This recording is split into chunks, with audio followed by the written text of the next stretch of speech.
Вообще қалп айтпа. Садыр Жапаров жолды оңдоп жатқан подрядчыны сынга алды. Президент Садыр Жапаров балықчы Барскон автожолун реконструкциялоо долбоору менен таанышты. Өлкө башчы жолду реконструкциялап жаткан подрядчыны сынга алды.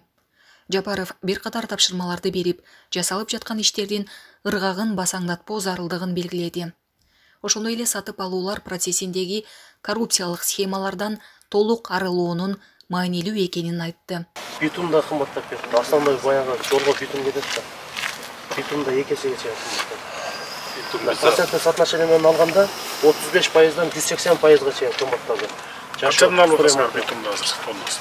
Битумдар азыр ушул күндө заводдогу баасы $400 керек болду. Безендебиз. Кампайтпа. Вообще 209. Жок, 209 менен мына алып келип атпайбы. А сен сразу эле айтып атасың 2 эсе кымбат. Андай кылып ата. Чо? Ортодо ал сен баягы мурдакы коррупционный метод менен алып аткан бааны айтып атпайсың. Шак эле 200ду кошуп туруп. 209 алып атабызбы заводдон прямо. Правильно? Туурабы? Ошондо заводдун өз баасы 209. А мулдовой балыкчы. 400 деп сразу эле. 280ге чейин барат да.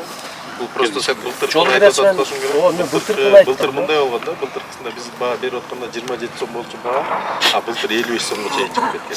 Былтыркы баа. Быйыл болсо азыр заготовка кылабыздын возможность бар. 280ден ашпайт. Келгени жана НДС, жолу, ЖД бияк клубовойдон бери тартып келгени максимум ошо. Ал баягы ширинасы чоңоюп кеткен боюнча карагыла. Хорошо. Есептеп чыгып мага алып келесиң.